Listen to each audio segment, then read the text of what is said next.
Come with me on a journey back in time to a northern industrial town. The year is 1979.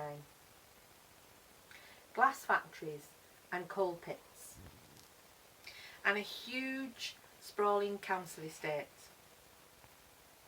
I live on this council estate and my back garden opens into a magical woods. It's a lovely woods. It's a safe space. It's my haven.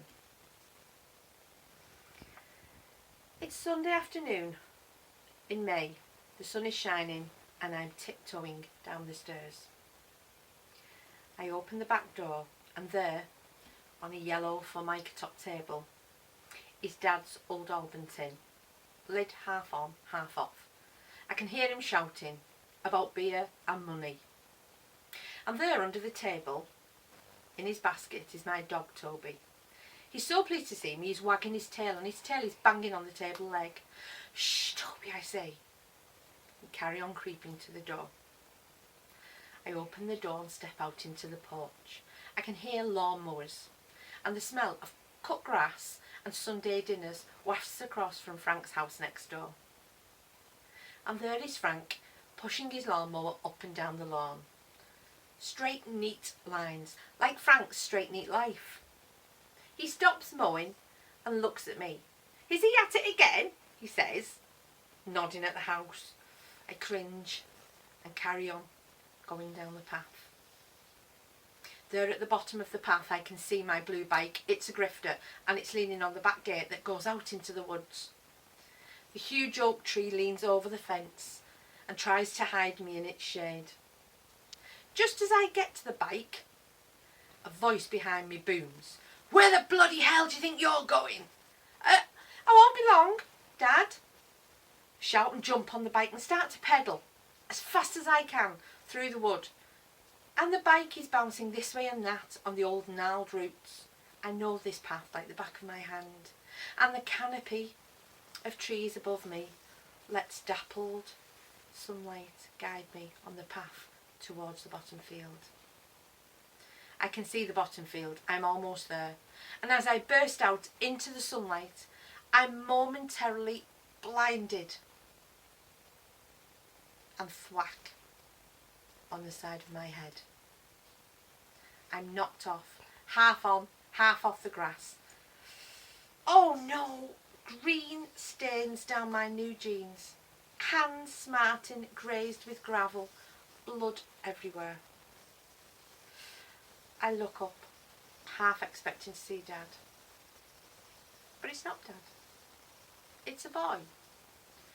About my age, 14, maybe 15. Huge, beautiful brown eyes, and he's apologising. I'm sorry, I'm really sorry, he's saying. But the accent isn't French, it isn't northern. It sounds French, like my French teacher. I'm really sorry, he says. I'm sorry. My name is Jean-Claude. And he puts out his hand to help me up. I take his hand. Jean-Claude, he says again. You are? Oh, I'm Jules, I say, looking around for my dad, expecting another smack. I have a bike, he says. Come. And he beckons me to follow him. And I do. French boy, where did you come from? What are you doing here? This is a northern council estate. You can't possibly be a sightseer.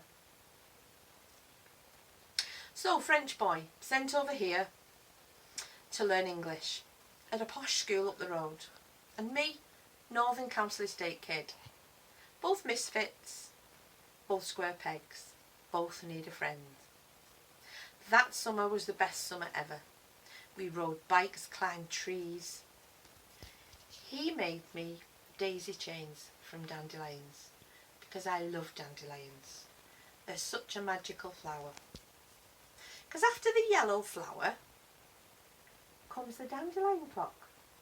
Each seed is a wish and each wish is a chance. And I needed a chance. He'd buy me dandelion and burdock pop and custard creams and we'd go for picnics. And he'd wait by the old oak tree behind my house. And I'd come out late at night and we'd go down to the bottom field and we'd sit and watch the stars. It was a wonderful summer. I was happy. Now, it's bonfire night and we've agreed to meet on the church wall, St David's. It's down through the estate near my sister's by the prefabs.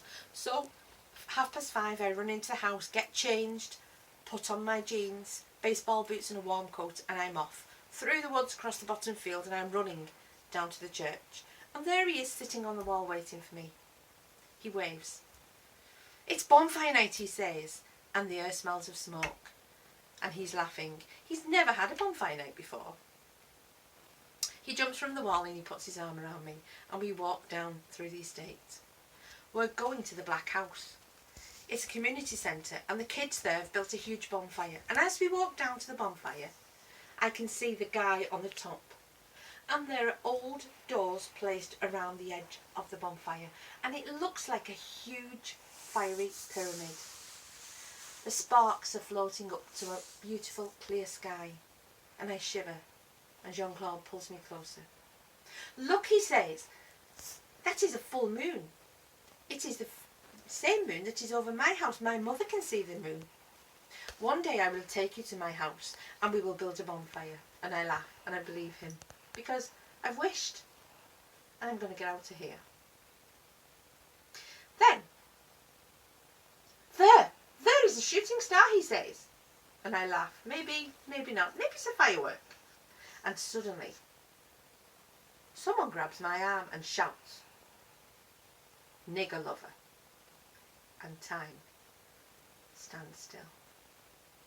There's a flash and a crash and a dirty pint glass. And from the corner of my eye, I can see sparklers. And I'm fighting and hitting out and being dragged. And I'm fighting like I've never fought before. There's a Roman candle banging and it sounds like gunshots. And I'm scared. And I can smell beer breath and it reminds me of Dad. And then I'm crawling back to the fire, back to Jean-Claude. He's bleeding, he's lying on his side. His eyes are terrified. He looks at me in a French accent, asks, "You alright?" I get him, I grab him. "Get up," I say, "get up." And we pull each other to our feet. Our crime? Beautiful, black, brown-eyed boy and a brown-eyed white girl. Are we not sparks from the same flame? Are we not seeds from the same dandelion?